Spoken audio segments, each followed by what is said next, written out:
Hello नमस्कार दोस्तों। उम्मीद है आप बहुत अच्छे होंगे। तो हम लोग अभी देख रहे थे 6 क्लास का SCERT की किताबें अतीत से वर्तमान तक। तो एक टॉपिक हम लोगों ने पढ़ा था, ये हमारा दूसरा टॉपिक हो जाता है। और यहाँ देख सकते हैं हड़प्पा सभ्यता की खोज, है ना। हड़प्पा सभ्यता की जो खोज है, यहाँ से हम लोग प्रारंभ करते हैं। मुझे उम्मीद है कि आपको अच्छा से दिख रहा होगा, है ना। यहाँ अच्छा से आपको दिख रहा होगा। तो चलिए हम लोग इसका शुरुआत करते हैं। हड़प्पा सभ्यता की खोज।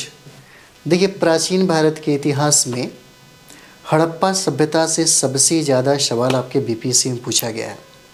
सिविल सर्विस की एग्ज़ाम हो, है ना, 70 BPSC हो, उसमें पूछे जाएंगे। और आपके BPSC जो बिहार शिक्षक भर्ती 3.0 है या 4.0 है, यहाँ से भी सबसे ज़्यादा सवाल आपको हड़प्पा सभ्यता से ही पूछा जाता है। ठीक है, चलिए देखिए, हड़प्पा सभ्यता की अगर बात करें तो हमारे भारत में एक ऐसी सभ्यता की खोज हुई जो पूरे विश्व के इतिहास की बात हम बता रहे हैं। पूरे विश्व में यह सभ्यता अद्वितीय रहा। उस समय की बात है, 2350 BC से लेकर के 1750 BC तक इसके शासन काल को हम लोग, मतलब इसके साम्राज्य के एक कालखंड को हम लोग देखते हैं। कहा जाता है कि नगर निकास प्रणाली, यानी कि नगर नियोजन की जो व्यवस्था है, और जल निकास प्रणाली की यह अद्वितीय है।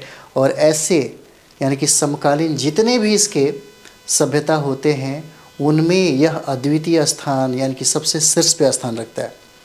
प्रश्न क्या पूछे जाएंगे, क्योंकि हड़प्पा सभ्यता के बारे में अगर हम लोग बात करें तो हड़प्पा सभ्यता में लिपि तो प्राप्त हुआ लेकिन पढ़ा नहीं जा सका, जिसके बारे में बहुत कुछ ऐसा बात है जो प्रमाणिक तौर पे आप नहीं कह सकते।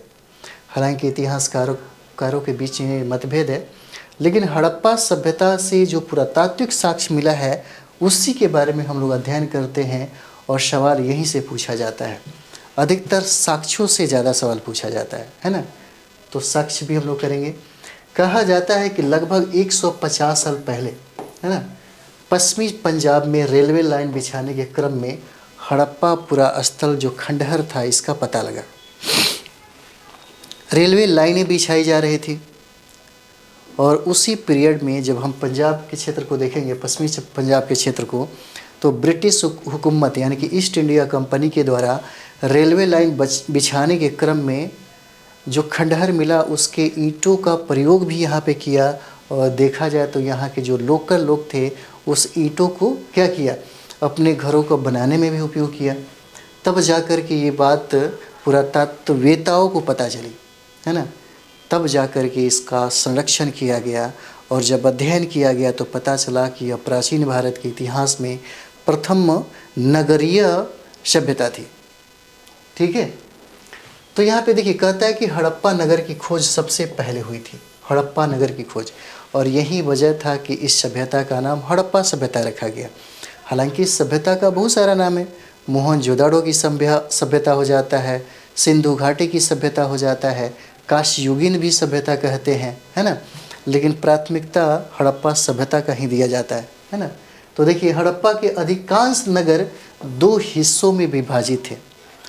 क्या कहते हैं, हड़प्पा के अधिकांश जो नगर है 2 हिस्सों में विभाजित है। उस ज़माने में जैसे पहला दुर्ग की बात करें, है ना, और दूसरा दुर्ग की अगर बात करें तो पहला दुर्ग जो था वो हो जाता है आपका कृत्रिम रूप से, यानी कि मिट्टी भर करके इस किला को क्या किया गया था, ऊंचा बनाया गया था। इस दुर्ग को ऊंचा बनाया गया था। और इसी में सबसे ज़्यादा अमीर लोग कहें या कुलीन लोग कहें, है ना, कुलीन वर्ग के लोग इसमें निवास करते थे। और सामान्य वर्ग के जो लोग थे निचली दुर्ग में, है ना, निचली दुर्ग में निवास करते थे। यहाँ पे देख सकते हैं निचली दुर्ग में निवास करते थे। और यही बात कहता है हड़प्पा के अधिकांश नगर 2 हिस्सों में विभाजित थे, है ना। पहला पश्चिमी हिस्सा छोटा परंतु सुखी संपन्न है ना। देख रहे हैं आप, पश्चिमी हिस्सा क्या है, जैसे हम लोगों ने कहा था, यहाँ वाला ये पश्चिमी हिस्सा हो जाता है और ये हिस्सा क्या है, पूर्वी हिस्सा हो जाएगा, है ना। ये पूर्वी हिस्सा हो जाता है, ये पश्चिमी हिस्सा हो जाएगा। ये ऊंचाई पर था, है ना, ऊंची दुर्ग हो जाता है। इंसानों के द्वारा इसको मिट्टी से भर के बनाया गया था, लेकिन यह प्राकृतिक था, है ना। और ये कहता है कि यहाँ रहने वाले लोग क्या थे, अमीर जो होगा सुखी संपन्न होगा ही, है ना, उसको सुकून, बहुत सारा लग्जरियस लाइफ होता ही है। और गरीब और सामान्य लोग जो हैं उनके जीवन में कठिनाइयाँ बहुत आती हैं। जैसे आप ही तैयारी कर रहे हैं एक बीपीएससी टीचर का, है ना। अगर आप बहुत अच्छी, मतलब कहा जाता है करोड़पति अरबपति होते तो मुझे नहीं लगता कि आप इस क्षेत्र में आते, है ना। तो देखिए सुखी संपन्न वाली जो बात होती है यहाँ पे, है ना, ये कुलीन वर्ग दिखाता है जो सरकारी नौकरियों के पीछे पागल नहीं होता, है ना। तो चलिए आगे देखते हैं। अब हम लोग थोड़ा सा आगे बढ़ेंगे, है ना। यहाँ देखेंगे पश्चिमी हिस्सा हम लोगों ने देखा, जहाँ पे छोटा तो है लेकिन परंतु सुखी संपन्न लोग वहाँ पे रहते हैं, ऊंची जगहों पर बसा हुआ है। और पूर्वी हिस्सा की अगर बात करें, जो हम लोगों ने देखा, बड़ा है परंतु निचले एवं साधारण लोग वहाँ पे निवास करते हैं, है ना। क्योंकि देखिए बहुत हमारे भारत में ही देखिए अरबपतियों की संख्या कितना है, करोड़पतियों की संख्या कितना है, लेकिन सबसे ज़्यादा गरीबी भारत में सबसे ज़्यादा है। और इस समय तो सबसे ज़्यादा गरीबी बढ़ गई है, सबसे ज़्यादा बेरोज़गारी बढ़ गई है, सबसे ज़्यादा भूखमरी बढ़ गई है ना।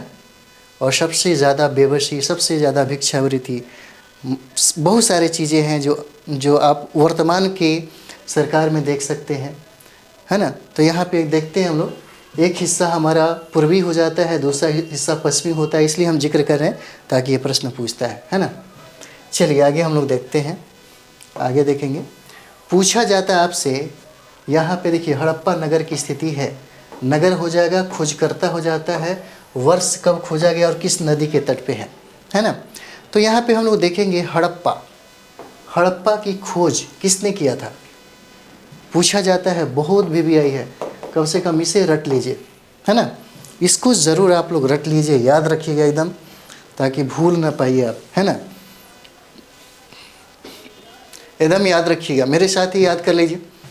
हड़प्पा सभ्यता की खोज किसने किया, तो दयाराम साहनी के द्वारा किया जाता है ना। दयाराम साहनी के द्वारा किया जाता है और इसका खोज 1921 में किया गया। और हड़प्पा जो है, हड़प्पा ये रावी नदी के तट पर है। हड़प्पा कहाँ है, एक बार देखिए, रावी नदी के तट पर हो जाता है हड़प्पा, है ना। हड़प्पा कहाँ पे है, रावी नदी के तट पे हो जाता है ना। और वर्तमान में अगर देखा जाए तो पूछा जा सकता है कि हड़प्पा कहाँ है, तो ये आपको पाकिस्तान में है ना। ये पाकिस्तान में है, मोंटगोमरी ज़िला है ना, ये वर्तमान के पाकिस्तान में है, ठीक है, याद रहेगा।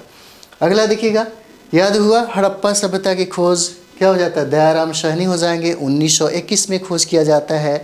और हड़प्पा जो है रावी नदी के तट पे है, रावी नदी। और आप जानते हैं रावी नदी है सिंधु नदी की सहायक नदी है ना। और सिंधु की सहायक नदियों में आपका झेलम आ जाएगा, है ना, झेलम हो जाता है, चिनाब हो जाएगा, है ना, रावी हो जाता है ना, ब्यास हो जाएगा, और उसके बाद सतलज हो जाता है ना, सतलज हो जाता है। और यही हड़प्पा नदी के किनारे पूछा जा सकता है, हड़प्पा किस नदी के किनारे बसा है, तो रावी नदी हो जाएगा, ठीक है। आगे हम लोग देखते हैं मोहनजोदाड़ो, है ना। मोहनजोदाड़ो को समझने के लिए मोहनजोदाड़ो एक मूवी है ना, टाइम निकाल के आप चाहें तो देख सकते हैं। वहाँ का व्यवहार, वहाँ का प्रशासन, वहाँ के बहुत सारा ऐसा चीज़ है जिसके बारे में थोड़ा बहुत जानकारी मिल जाएगा, तब जा कर के आप हड़प्पा सभ्यता पढ़ेंगे तो आपको बड़ा मजा आएगा, है ना। और किसका है वो मूवी, मेरे ख्याल से मैं मिस कर रहा हूँ ठीक है, ओ सॉरी, चलिए आप लोग बताइए अगर याद आए तो। मोहनजोदाड़ो जो है ये हो जाता है राखालदास बनर्जी ने इसको खोजा, है ना। मोहनजोदाड़ो का खोज किसने किया, तो राखालदास बनर्जी हो जाते हैं। और ये मोहनजोदाड़ो की खोज 1922 में हुआ था, हड़प्पा की खोज 1921 में हुआ था। मोहनजोदाड़ो जो है यह सिंधु नदी के तट पे है ना। ये प्रश्न पूछा गया है, मोहनजोदाड़ो जो है किस नदी के तट पे है, सिंधु नदी के तट पे, ठीक है। और ये देखिएगा, और ये भी पाकिस्तान में है, लड़काना जिला में पड़ता है यह, है ना। और ये भी कहाँ पे है, पाकिस्तान में है ना, वर्तमान के पाकिस्तान में है। और हड़प्पा भी वर्तमान के पाकिस्तान में है। यानी कि मोहनजोदड़ो की खोज रखालदास बनर्जी ने 1922 में किया, और यही मोहनजोदड़ो जो है सिंधु नदी के किनारे है ना। चलिए आगे हम लोग बढ़ते हैं, आगे बढ़ा जाए, और ये हो जाएगा हम लोग का कालीबंगा, है ना। आगे हम लोग देखेंगे।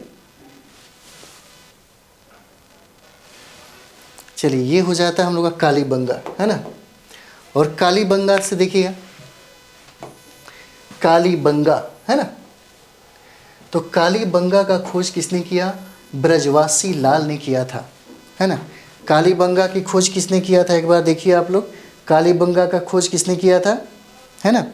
देखिए कभी कभी एएस घोष भी कहा जाता है ना, राजलाली घोष हो जाएंगे।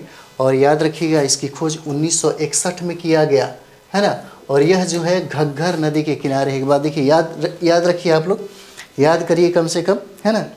कालीबंगा जो है, कालीबंगा की खोज कब किया गया, तो एक बार देखिए कालीबंगा की खोज जो है ना, ये आपको कभी कभी देखिएगा 1953 भी दिखाता है ना। और कालीबंगा जो है आप देखिएगा तो क्या हो जाएगा, राजस्थान हो जाएगा, है ना। कालीबंगा कहाँ पे, तो राजस्थान में।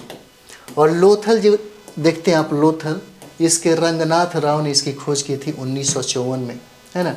लोभ, अक्सर आपसे दो चीज़ें पूछा जाता है, लोथल जो है किस नदी के किनारे है, तो ये भोगवा नदी के किनारे हो जाएगा, है ना।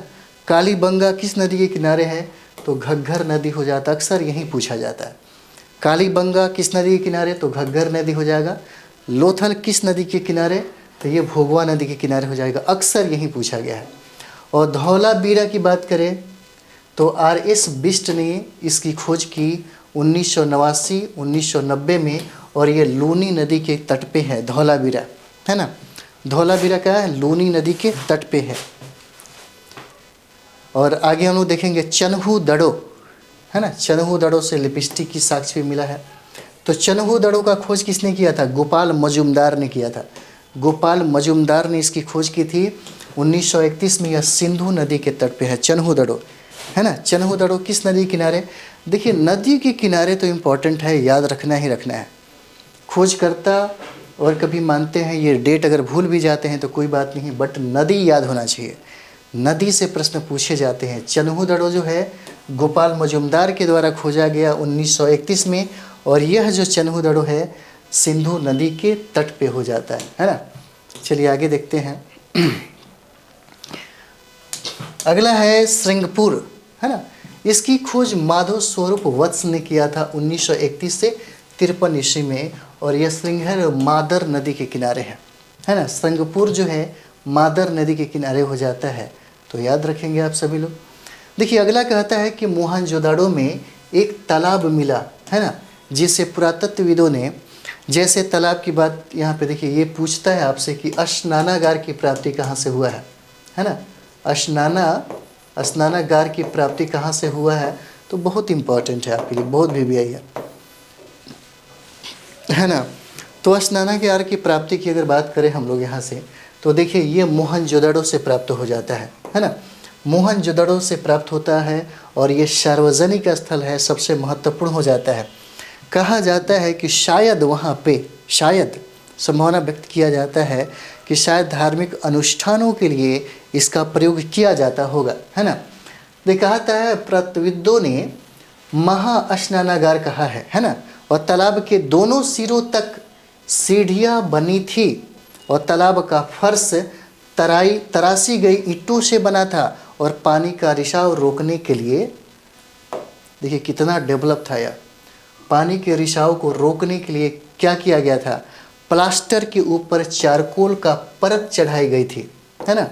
और तालाब के पास एक कुआं मिला है, तालाब के पास एक कुआं मिला है। स्नानागार का पानी इसी कुआं से निकाले गए पानी से भरा जाता था। कहा जाता है कि स्नानागार में जो पानी है कुएं से निकाल करके भरा जाता था, और वहाँ से एक मोरिया निकली थी कि गंदे पानी को हमेशा वहाँ से बहा दिया जाता था, है ना। यह एक सार्वजनिक स्थल है, सार्वजनिक स्थल है और ये धार्मिक अनुष्ठानों से शायद ऐसा उम्मीद किया जाता है कि इसका उपयोग किया जाता होगा, है ना। स्नानागार में पानी निकालने की व्यवस्था थी, ठीक है। स्नानागार में अक्सर आपसे यही पूछा जाएगा कि स्नानागार की प्राप्ति कहाँ से हुआ है, बस यही सब चीज़ें। स्नानागार की प्राप्ति कहाँ से हुआ है ये बताइए, है ना। तो यहाँ पे हम लोग देख सकते हैं, कहता है कि स्नानागार के चारों ओर कमरे बने हुए थे, है ना, विशिष्ट अवसर पर स्नान करने के लिए, ठीक। और मोहनजोदड़ो, हड़प्पा, कालीबंगा, लोथल में एक समान विशेषताओं वाली संरचनाएं मिली है और इन संरचनाओं को अन्नागार या कोठार के रूप में पहचान शुरू हुई। ऐसा कहा जाता है कि शायद वहाँ पे कुछ ऐसा अकाल जैसा संभावना न व्यक्त किया जाए, है ना, उसे निपटने के लिए वहाँ पे कोठार की, अन्नागार की मतलब स्थापना किया जाता था। और इसका कॉमन अगर देखें तो हड़प्पा, मोहनजोदड़ो, कालीबंगा, है ना, और लोथल में मिलता है। देखिए सबसे इम्पॉर्टेंट यहाँ पे है, पूछा जा सकता है आपसे कि अग्निकुंड का साक्ष्य कहाँ पे मिला है। अग्निकुंड का, तो अग्निकुंड का जो साक्ष्य है कालीबंगा और लोथल से प्राप्त होता है। कालीबंगा और लोथल से प्राप्त होता है ना। देखिए इसको पढ़ने अगर चाहते हैं आप पढ़ने के लिए, तो मैंने हड़प्पा सभ्यता बहुत बेहतर तरीके से पढ़ाया है। आप चाहें तो देख सकते हैं मेरे वीडियो को, है ना। हड़प्पा मोहनजोदड़ो जो है बहुत अच्छे तरीके से, बिल्कुल अगर उसे आप कर लेते हैं तो मुझे नहीं लगता कि एक भी प्रश्न आपका अगर हड़प्पा से बीपीएससी और यूपीएससी पूछता है तो गड़बड़ होगा, है ना। आप चाहें तो पढ़ सकते हैं। तो कालीबंगा और जो लोथल है ना, अग्निकुंड की प्राप्ति होती है, आपके लिए बहुत वीवीआई हो जाता है ना। चलिए आगे हम लोग बढ़ते हैं। अग्निकुंड का जब साक्ष्य मिला तो आपको ये लगता है कि शायद यहाँ पे यज्ञ किया जाता होगा, है ना। और देखते हैं नगरीकरण की जो शुरुआत है हड़प्पा सभ्यता के समय से ही शुरू हुआ, है ना। क्या हो जाता है नगरीकरण की अगर हम लोग बात करें यहाँ पे तो क्या हो जाएगा, नगरीकरण की जो शुरुआत हम लोग देखते हैं यहाँ पे। तो नगरीकरण देखिए नगर नियोजन के लिए विशेष था ही इसकी विशेषता, और यह जो उत्कृष्ट है यह नगर नियोजन के लिए फेमस है। कहा जाता है कि हड़प्पा सभ्यता दुनिया के सबसे विकसित अवस्था में थी, यह शहरीकरण वाली व्यवस्था थी, है ना। और यहाँ पे एक चीज़ और भी देखिएगा, इस समाज के बारे में कहा जाता है कि यह मातृ प्रधान समाज था। देखिए पूरी दुनिया में प्राचीन भारत का इतिहास पढ़े या किसी का भी इतिहास पढ़िए, जहाँ पे महिलाओं की स्थिति बहुत बेहतर होने लगे, जहाँ पे मुखिया के रूप में एक महिला जब सर्वश्रेष्ठ स्थान हासिल करने लगती हैं, वह समाज बहुत डेवलप होता है, बहुत ज़्यादा डेवलप होता है। अगर किसी निर्णय में हिस्सेदारी अगर महिलाओं का होने लगे तो वह समाज सबसे ज़्यादा विकसित अवस्था में पाया जाता है। अगर घर की प्रधानता अगर महिलाओं को दिया जाने लगे तो वह घर का जो संरचना है बहुत बेहतर माना जाता है। यह सिर्फ इतिहास ही नहीं बल्कि जितने भी सामाजिक संरचना पढ़ते हैं उससे ये बात पता चलता है। ये भी पता चलता है कि अगर महिला किसी पोस्ट पे चली जाए या महिला किसी बड़े बड़े पद पे चली जाती हैं तो सिर्फ काम की बात होता है, उससे पाखंड की बात नहीं होता। और इसलिए देखिए दुनिया में जितने भी लोग हैं जो खास करके महिलाएं जो बहुत बड़े पोस्ट पे रही हैं उसकी तरक्की और विकास सबसे ज़्यादा हुआ है ना। जैसे भारत में अगर बात करें तो भारत में बहुत सारे लोग हैं, जैसे आप पढ़ेंगे तो मेड ऑफ इंडिया में एक रज़िया सुल्तान होती हैं, उनके बारे में इतिहासकार बड़ी बड़ी बातें करते हैं। सिर्फ महिला पुरुषवादी मानसिकताओं के बीच में रहीं और बहुत सारा चीज़ हो गया। जैसे भारत के प्रधानमंत्री इंदिरा गांधी के बारे में भी आप पढ़ सकते हैं। तो ये सब चीज़ें हमारा जो दृष्टिकोण है बहुत सारा चीज़ है जो दिखता है। हमने हड़प्पा सभ्यता को मातृ प्रधान समाज कहा और यह भी कहा कि पूरी दुनिया में ऐसी सभ्यता कहीं नहीं मिलेगी जो सबसे ज़्यादा डेवलप था। उसके बाद यह सभ्यता जैसा जो डेवलपमेंट आज भी हमारे भारत के किसी भी समाज में नहीं दिखता। ठीक है, तो चलिए हम लोग देखते हैं हड़प्पा की बात है। हड़प्पा की सभ्यता कांस्ययुगीन सभ्यता थी और कांसा की अगर बात करें तो तांबा है ना और प्लस टीना, तांबा और टीन को गला करके ये लोग बनाते थे कांसा, और यही वजह था कि इस सभ्यता को कांस्ययुगीन सभ्यता कहा गया। अगर हम लोग बात करें तो हड़प्पा सभ्यता ही लोगों को कांसा का ज्ञान दिया। पूरी दुनिया में सबसे पहला जो कांसा बनाने का जो कला था वो हड़प्पा वासियों के ही पास था। और यही वजह था कि यह गलाने की जो प्रथा या जो तकनीक था, यह तकनीक और लोगों को दिया और इसका जो देन रहा हड़प्पा सभ्यता के लोगों को माना जाता है। यहाँ पे देखते हैं हड़प्पा जो सभ्यता है मातृसत्तात्मक था। मातृसत्तात्मक हड़प्पा सभ्यता के पुरातात्विक साक्ष्यों से जो आप देखते हैं बहुत सारी नारी मृण मूर्तियाँ मिलती हैं, वो सबसे ज़्यादा फेमस है और बहुत ही ज़्यादा मात्रा में मिलता है, जिसके वजह से इतिहासकारों को लगता है कि यह सभ्यता मातृ प्रधान समाज रही होगी, है ना। यहाँ पे हम लोग एक चीज़ और भी देखते हैं। आप देखते हैं यहाँ पे जो प्रकृति पूजक ये समाज होता है, लेकिन हड़प्पा में अगर एक चीज़ देखेंगे तो हड़प्पा में एक महिलाओं के गर्भ से निकला हुआ पौधा दिखाया जाता है। रिप्रोडक्शन का वो जो प्रमाण है आपको वहाँ से मिलता है ना। तो चलिए आगे हम लोग देखते हैं स्वास्तिक का चिन्ह। स्वास्तिक का चिन्ह हड़प्पा सभ्यता की देन है ना। लोगों को ये लगेगा कि शायद हमारा हिंदू धर्म है यही दिया है ना। ये देखिए ऐसे ऐसे होता है ना, इसी को स्वास्तिक बोलते हैं हम लोग, ठीक है, इसी को हम लोग बोलते हैं स्वास्तिक। स्वास्तिक का जो चिन्ह है यह हड़प्पा सभ्यता की देन है। क्या है? यह हड़प्पा सभ्यता की देन हो जाता है। पूरी दुनिया को हर धर्मों में ये पाया जाएगा, ऐसा नहीं है कि सिर्फ इसी का है। देखिए हड़प्पा निवासी का रुचि संतरज खेल में था। पूछा जाएगा, एक एक शब्द आपके लिए बहुत इंपॉर्टेंट है इसलिए रटिए, है ना। जैसे हड़प्पा पूछा जा सकता है कि मनोरंजन का क्या क्या स्रोत हो जाता है। देखिए अक्सर ये कहा जाता है कि दुनिया में जितनी भी सभ्यता और कॉन्सेप्ट हम देना नहीं चाहते क्योंकि बहुत कम टाइम है, ठीक है। दुनिया में जितनी भी सभ्यता है, जितनी भी संस्कृतियां हैं जो बहुत ज़्यादा डेवलप हो, जैसे हम देखेंगे हड़प्पा सभ्यता में उतना पॉपुलेशन नहीं था और जहाँ पे जनसंख्या अपनी लिमिट में हो, है ना, तो वहाँ का समाज भी बहुत ज़्यादा डेवलप माना जाता है। यहाँ पे देखिए कहता हड़प्पा निवासी शतरंज खेलते थे। देखिए एक समाज में हमारे भारत में एक चीज़ देखिएगा, कहा जाएगा 2021 के अनुसार ये कहा जाएगा कि पूरे विश्व में सर्वाधिक जनसंख्या किसका है, तो भारत का है। और भारत के लोगों को ये सोच करके और ये देख करके खुश नहीं होना चाहिए। आने वाले वक्त में ये आपके लिए एक काल का निर्माण कर रहा है, जो सारा की सारी जनसंख्या पूरी दुनिया में अगर देखा जाए तो भारत सबसे पहले गुलाम हो जाएगा ऐसी स्थिति में। और इस पे कंट्रोल सबसे ज़्यादा जो समझदार है आपका कंट्री, आपके बगल में जो पड़ोसी है चाइना, उसने लगाम लगा दी। लेकिन भारत के लोगों को क्या लगा, इस पे खुश होने की बात नहीं है, आप लोग पढ़े लिखे हैं, है ना।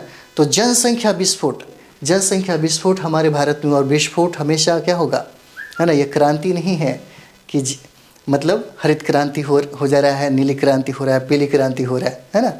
तो यहाँ पे देखिएगा कहा जाता है कि इन लोगों ने सबसे ज़्यादा, जैसे जितना भी डेवलप फैमिली है, जितना भी विकसित परिवार है, उनके पास साधन है किसका, मनोरंजन का, है ना। लेकिन गरीबों के पास साधन क्या है, उनके बीबी, है ना, उनकी बीबी साधन बन जाती है, जिसकी वजह से बच्चे सर्वाधिक होते हैं। खैर चीज़ों को समझिएगा तो ये होगा। और देखते हैं आगे हम लोग, हड़प्पा के लोग लोहा से अनभिज्ञ थे। पूछा जाता है आपसे, है ना, हड़प्पा के जो लोग हैं, हड़प्पा के लोग, क्या उनको लोहे की जानकारी थी, है ना, उनको लोहे की जानकारी थी? नहीं, लोहे की जानकारी तो 6ठी शताब्दी ईसा पूर्व में होता है। और यही लोहा द्वितीय नगरीकरण में क्रांति का काम करता है। द्वितीय जो नगरीकरण है इसी को विकसित करता है लोहा, है ना। और लोहा की प्राप्ति 6ठी शताब्दी ईसा पूर्व में होती है। और लोहा मगध साम्राज्य के उत्कर्ष में भी एक महत्वपूर्ण कारण बनता है। लेकिन लोहा की प्राप्ति हड़प्पा सभ्यता में नहीं था, लोहा बाद में मिलता है। और यहाँ के जो लोग थे वहाँ पे कांसा की, है ना, कला की जानकारी थी, ठीक है। चलिए आगे हम लोग देखते हैं, यहाँ पे हम लोग देखेंगे, है ना, हड़प्पा के मिट्टी के बर्तन में प्रयुक्त रंग क्या था, लाल थे, है ना। पूछा जा सकता है कि हड़प्पा के मिट्टी के बर्तन में जो रंग था, प्रमुख रंग क्या हो जाता है, तो ये क्या हो जाएगा, लाल हो जाएगा, है ना। उसके बाद देखिए हड़प्पा सभ्यता का व्यापारिक संबंध मेसोपोटामिया से था, है ना। यानी कि क्या कहते हैं उस समय में, जैसे आपने मेसोपोटामिया की बात की, जब पूछेगा कि हड़प्पा सभ्यता का समकालीन सभ्यता कौन सा है, तब तो आपको समझ में आएगा कि मेसोपोटामिया है। मेसोपोटामिया के मोहरे आपको भारत में भी मिला है ना, और वहाँ पे देखेंगे, और यहाँ का जो मोहर है वहाँ भी प्राप्त हुआ है ना, जिसकी तादम्य से ये पता चलता है कि दोनों सभ्यताओं के बीच में व्यापारिक संबंध था।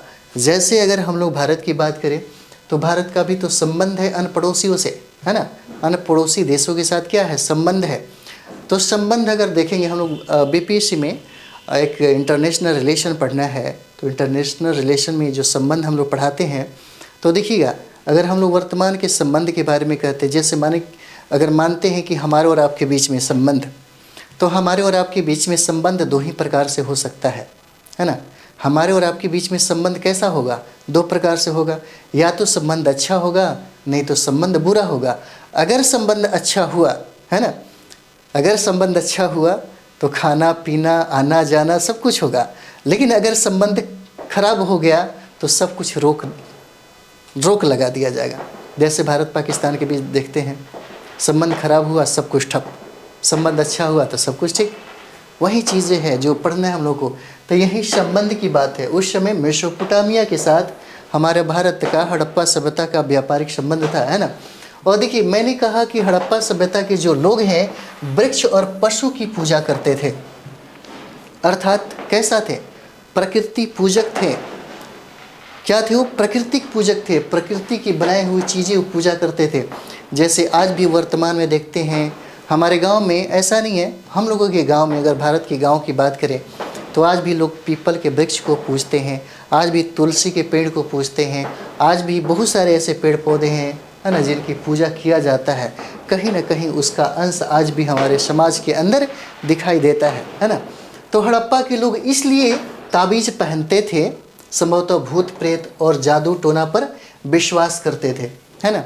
ऐसा नहीं है कि हमारा जो अन्य जैसे परलोक पे जो और या भूत प्रेत या जो भी जादू टोना जो अंधविश्वास है, ये आज की देन नहीं है, है ना। इसकी कहानी और इसकी जड़ें बहुत ही पुरानी हैं और कहीं ना कहीं हमारे समाज में यहाँ से देखने को मिलता है। ठीक है, तो चलिए हम लोग आगे बढ़ते हैं। जैसे आज भी अगर देखते हैं तो अगर किसी के सब परिवार में, है ना, अगर किसी की मृत्यु हो जाती है तो जो व्यक्ति जिस चीज़ से बहुत ही ज़्यादा प्रेम करता हो, जैसे हम लोग अक्सर देखते हैं उसका कमंडल हो गया या तंबाकू यूज करना या कुछ ऐसा चीज़ें जो बार बार उसको आदत में शुमार हो जाए, तो उस चीज़ को समझिए कि शमशान जब हम लोग दाह संस्कार करते हैं तो उस चीज़ को क्या करते हैं, उसी के साथ उसे भी दफन कर देते हैं। वो सब चीज़ें यहाँ भी है। हड़प्पा के लोग मृतकों को दफनाते एवं जलाते भी थे, है ना, दफनाते और जलाते भी थे, और साथ ही साथ जादू टोना जो है देख रहे हैं, उसके साथ ताबीज़ पहनना, बहुत सारी चीज़ें जो हैं हड़प्पा सभ्यता के लोगों में था, जो आज भी हमारे समाज में है ना। देखिए हड़प्पा की सड़कें और नालियाँ और इमारतें हम लोग देखेंगे, ये इम्पोर्टेंट है आपके लिए।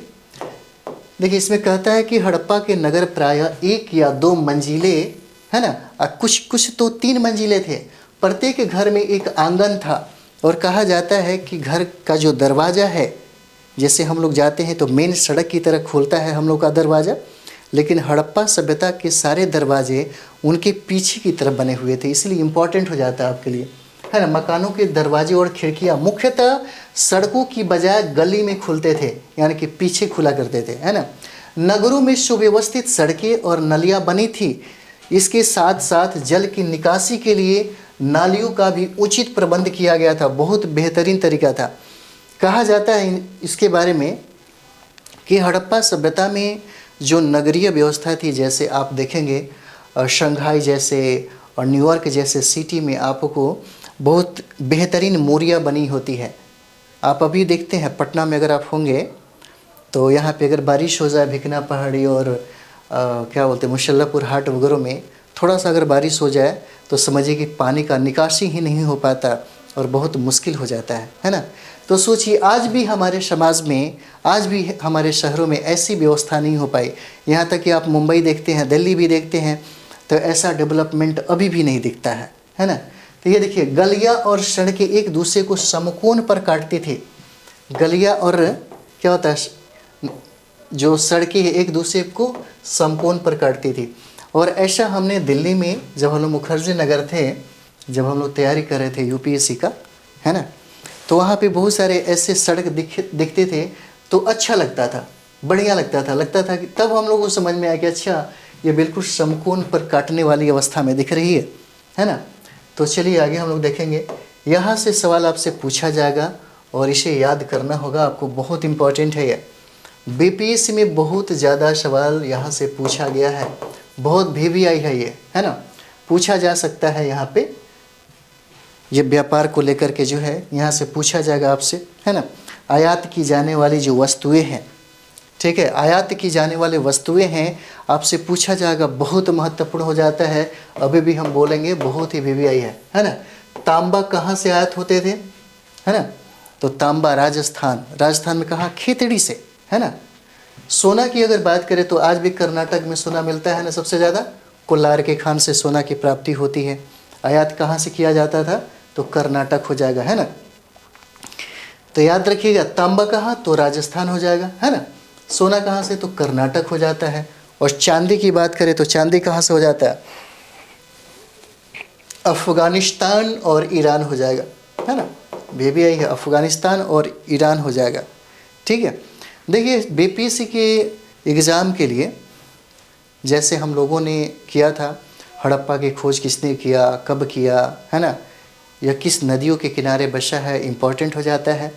हड़प्पा से क्या क्या प्राप्ति हुई, मोहनजोदड़ो से क्या क्या प्राप्ति हुई, लोथल से क्या हुआ, क्या मिला, कालीबंगा से क्या मिला, है ना, चन्हुदड़ो से क्या मिला, धौला वीरा से क्या मिला, ये सारे के सारे जो प्रश्न हैं यहाँ से अधिकतर फैक्ट पूछे जाते हैं। और साथ ही साथ ये आयात वाला जो है, हड़प्पा सभ्यता के लोग आयात जो सामान किया करते थे उसके बारे में भी प्रश्न पूछा गया। जैसे हम लोगों ने तांबा किया राजस्थान से, सोना कहाँ से, कर्नाटक से, चांदी अफ़गानिस्तान और ईरान से, है ना, बैदुर मनी जो है अफ़गानिस्तान से, बदखसा से, फिरोजा की बात करें तो मध्य एशिया से प्राप्त करते थे, और समुद्री उत्पाद की बात करें तो गुजरात से प्राप्त करते थे, और लकड़ी की बात करें तो ये जम्मू से प्राप्त करते थे, है ना। इसे याद रखना ही रखना है, एकदम याद रख लीजिए, एक दो बार भी अगर रिवीजन करते हैं तो याद हो जाएगा, है ना। लकड़ी कहाँ से प्राप्त करते थे, तो जम्मू से, समुद्री उत्पाद जो है गुजरात से, और फिरोजा मध्य एशिया से, है ना। चलिए आगे हम लोग देखते हैं, चलिए आगे देखा जाए। देखिए यही हम चर्चा कर रहे थे आपसे, मेसोपोटामिया अभिलेखों में मेलुहा की चर्चा मिलती है ना। मेसोपोटामिया अभिलेख में मेलुहा की चर्चा मिलती है। और मेलुहा की अगर बात करें तो देखिए मेलुहा क्या है, सिंध क्षेत्र का प्राचीन नाम है मेलुहा, है ना। और मेसोपोटामिया के अभिलेख में मेलुहा की चर्चा मिलती है, आपको याद रखना होगा, बहुत इंपॉर्टेंट है ना। और मेलुहा का जो तादत्म्य है यह सिंधु के क्षेत्र के प्राचीन नाम से लगाया गया है, ठीक है। हड़प्पा सभ्यता का व्यापारिक संबंध मेसोपोटामिया सभ्यता से था। इससे क्या होता है, प्रतीत होता है, इससे क्या होता है, प्रतीत होता है ना। यानी कि मेसोपोटामियाई अभिलेख में मेलुहा की प्राप्ति एक व्यापारिक संबंध होने का प्रमाण देता है ना। जैसे आगे हम लोग देखेंगे, यहाँ पे कहता है कि हड़प्पा में पकी हुई मिट्टी की स्त्री मूर्तियां, है ना, भारी संख्या में मिला है। हड़प्पा में पकी हुई मिट्टी की स्त्री मूर्तियां, नारी मूर्तियां हैं, भारी संख्या में मिला है। हड़प्पा के लोग धरती को उर्वरता की देवी मानते थे, है ना। हड़प्पा के लोग धरती को उर्वरता की देवी मानते थे। और यह प्रश्न बहुत बार पूछा गया है, और ये भी बहुत बार पूछा गया है ना। और मातृ देवी के पूजा का प्रचलन था। हम इसमें NCERT का भी कुछ ऐड किए हैं, हम आपको बताएंगे, तब आपको पता चलेगा कि आपके लिए SCERT की किताबें जो है कितना महत्वपूर्ण है। NCERT में बहुत सारी बातें ऐसा नहीं है कि लिखा गया है, लेकिन उससे कहीं बेहतर मटेरियल की अगर बात करें तो जो लोग नहीं पढ़ते हैं, है ना, जो लोग नहीं पढ़ पाते हैं, वो है SCERT की किताबें। अगर बिहार के एग्ज़ाम को फाइट करना है तो आपके पास SCERT की किताबें, SCERT की किताबें होनी चाहिए। एक बार पढ़ लीजिए, आपका कोई भी एग्ज़ाम, चाहे बीपीएससी सिविल सर्विस क्यों ना हो, आपका पीटी और मेन नहीं रुकेगा, है ना। हम लोग इसका भी ज़रूर संदर्भ देते हैं अपने स्टूडेंट को। एक मुहर पर पुरुष देवता का चित्र भी मिला। इसका संबंध पशुपति महादेव से स्थापित होता है। हमारे यहाँ जो पिछले 67 और 8 में देखेंगे तो अधिकतर रिजल्ट उन बच्चों का हुआ जिन्होंने 6 क्लास से लेकर के, है ना, 10th क्लास तक SCERT की किताबें पढ़वाए थे। हम SCERT की किताबें पढ़वाए थे। इसमें पढ़िएगा तो इसमें पॉलिटी जो दिया हुआ है ना, आपको ज्योग्राफी दिया हुआ है ना, साइंस दिया हुआ है। अगर इसको अच्छे तरीके से कर लीजिए तो इसमें से बहुत ऐसे पार्ट हैं जो डायरेक्ट आपको मेंस में पूछे जाते हैं, है ना। और हमने करवाया था और लड़का लोग फाइट किया। चलिए आगे हम लोग देखेंगे इसको, है ना। तो यहाँ पे हम लोग देखेंगे कि एक सिंह वाला गैंडा, है ना, कुबड़ वाला सांड का विशेष महत्व था, पूछा जा सकता है। देखिए हड़प्पा सभ्यता में पूछा जाएगा कि गाय की प्राप्ति होती है, तो गाय की प्राप्ति नहीं होता है, गाय का साक्ष्य मिला ही नहीं है हड़प्पा में। लेकिन सवाल ये भी बनता है कि कुबड़ वाला सांड का प्रमाण तो मिलता है लेकिन गाय का प्रमाण नहीं मिलता। अब अपना दिमाग यहाँ पे चलाइएगा और प्रश्न ने लिख दिया कि हड़प्पा सभ्यता में गाय की प्राप्ति होती है और आपने लिख दिया हाँ तो हो गया, है ना। आपने तो सही सोचा, आपका कॉमन सेंस। लेकिन बात यह है कि यहाँ पे प्रामाणिकता नहीं है, यहाँ पे वैसा साक्ष्य हमें नहीं प्राप्त हुआ जो ये साबित करे कि वहाँ पे गाय थी, है ना। तो कुबड़ वाला सांड जो है वहाँ पे सबसे विशेष महत्व रखता है और साथ ही साथ वहाँ पे एक सिंह वाला जो है, एक सिर वाला जो गैंडा है, एक सिर वाला गैंडा, ये खास महत्वपूर्ण स्थान रखता है ना। देखिए हड़प्पा सभ्यता से किसी भी मंदिर का साक्ष्य नहीं मिलता, इसे भी याद रखिएगा। मंदिर का जो प्रमाण है कभी भी नहीं मिला यहाँ से, है ना। लेकिन हाँ, पूजा पाठ की जो पद्धतियाँ हैं, कुछ चीज़ें यहाँ से ज़रूर मिलती हैं। लेकिन मंदिर की अगर प्रमाण की बात करिए तो गुप्ता से स्टार्ट होता है, गुप्त काल से, है ना, गुप्त काल से स्टार्ट होता है। और पूरी दुनिया में सबसे पहले मूर्ति का पूजा जिस भगवान का किया गया पूरी दुनिया में सबसे पहले वो बुद्ध ही है। बुद्ध को मानव के रूप में सबसे पहले पूजने की परंपरा की शुरुआत हुई थी। तो देखिए हड़प्पा सभ्यता में मंदिर का प्रमाण नहीं मिलता, लेकिन हम लोगों ने देखा कि मोहनजोदड़ो में स्नानागार का प्राप्त होता है। तो स्नानागार की प्राप्ति कहीं ना कहीं सार्वजनिक धर्म स्थल होने का प्रमाण देता है और यह देता है कि शायद वो लोग धर्म के अनुष्ठान की विधि के लिए वहाँ पे लोग स्नान करते होंगे, मैंने कहा होंगे, है ना। तो चलिए आगे हम लोग बढ़ते हैं। आगे हम लोग देखेंगे यहाँ पे धौलावीरा, है ना। देखिए हमने कहा जल निकास प्रणाली। हमारे भारतीय सभ्यता के हड़प्पा सभ्यता में जो जल का उन्नत प्रबंध जो था, उन्नत प्रबंध जो दुनिया के किसी भी समकालीन सभ्यताओं में नहीं मिलता है, वो हड़प्पा सभ्यता की सबसे प्रमुख देन थी, उसकी विशेषता थी, है ना। और वो धौलावीरा से ही प्राप्त होता है। देखिए धौलावीरा गुजरात के पश्चिम कोने में बसा था, है ना। और धौलावीरा में देखेंगे तो अधिकतर आप किसी भी साइट का अध्ययन करेंगे तो वहाँ पे 2 दुर्गों का मिलना एक कॉमन बात होता है। लेकिन यहाँ पे धौलावीरा में 3 भागों में विभाजन देखने को मिलेगा, है ना। एक देखते हैं गड्ढी नगर हो जाता है जो नगर की किलेबंदी होती थी। एक हो जाता है मध्य नगर जो किलेबंद था। गड्ढी नगर और मध्य नगर के क्या करता है, आपस में जुड़े हुए थे। और सबसे निचला जो किला है, नगर है, किलेबंद नहीं थे, जहाँ पे सबसे ज़्यादा समान वर्ग के लोग रहते हैं। आज भी आप देखिएगा ऐसे बहुत सारे अभी भी गांव में ऐसे लोग हैं, जनजातीय समाज में ऐसे लोग हैं, ऐसे भी ओबीसी एससी एसटी वाले ऐसे भी समाज सोसाइटी में ऐसे देखते हैं, वहाँ पे कोई भी ऐसा प्रबंध नहीं है। लेकिन कुछ ऐसे समाज के लोग हैं, है ना, जो बहुत ही पैसे वाले हैं, जो बहुत ही ज़्यादा ये सशक्त हैं, तो उनके आप लोग शहर में अगर होंगे तो शायद देखते ही होंगे। छोड़िए आगे चलते हैं। राजकीय, है ना, निचला नगर क्या है, किलेबंद नहीं थे। राजकीय सामाजिक धार्मिक सभाओं में, है ना, राजकीय सामाजिक धार्मिक सभाओं उत्सवों के लिए खूब चौड़ा और खुला मैदान था, है ना। चलिए आगे हम लोग देखते हैं। यहाँ पे लोथल से सवाल पूछे जाते हैं। लोथल हम लोग लोथल भी किए थे। तो लोथल की बात करें तो ये देखिए, लोथल जो है खंभात की खाड़ी से निकट अहमदाबाद से 80 किलोमीटर की दूरी पर स्थित एक हड़प्पा नगर था लोथल, है ना। तो देखिए लोथल से अक्सर प्रश्न पूछा जाता है।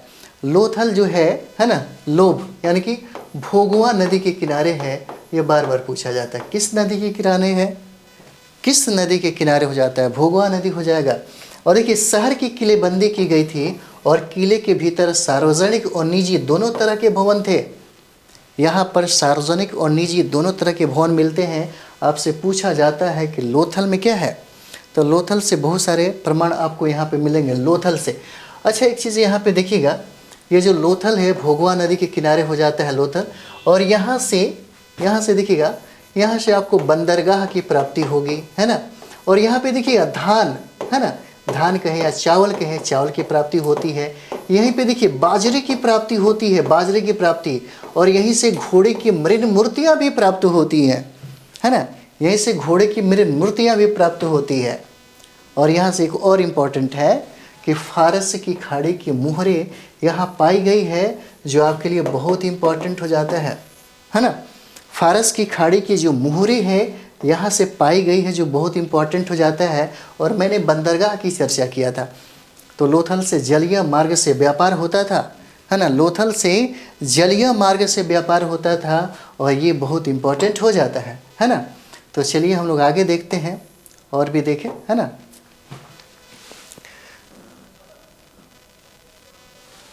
यहाँ पे हम लोग देखते हैं, ये है, कहता है कि लोथल से जलीय मार्ग से व्यापार होता था। लगभग 1700 ईसा पूर्व हड़प्पा सभ्यता का ह्रास होने लगा, है ना। हम लोगों ने काल की बात किया था, है ना। देखिएगा 2350 बीसी से लेकर के, है ना, 1750 जो बीसी है, यह कालखंड में हम लोग रखते हैं हड़प्पा सभ्यता का।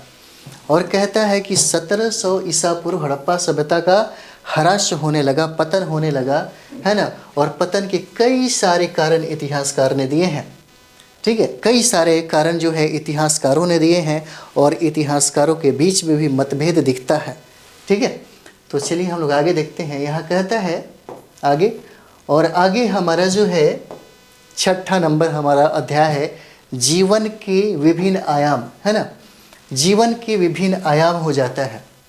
देखिए जीवन की अगर बात यहाँ पे होता है तो दुनिया का हर चीज़ हमें नैतिकता का ज्ञान जरूर देता है। हम एक शिक्षक से क्या सीखते हैं, पढ़ना पढ़ाना तो बहुत बड़ी बात नहीं है, लेकिन साथ ही साथ यह नैतिक चीज़ें सीखना और सिखाना बहुत बड़ी बात है। आप जो टीचर बनने वाले हैं तो दुनिया के सबसे खूबसूरत जो फ्यूचर है उसका निर्माण आपके हाथों से होने वाली है। तो ऐसा ना हो कि बच्चों में वो नैतिकता न आए, है ना।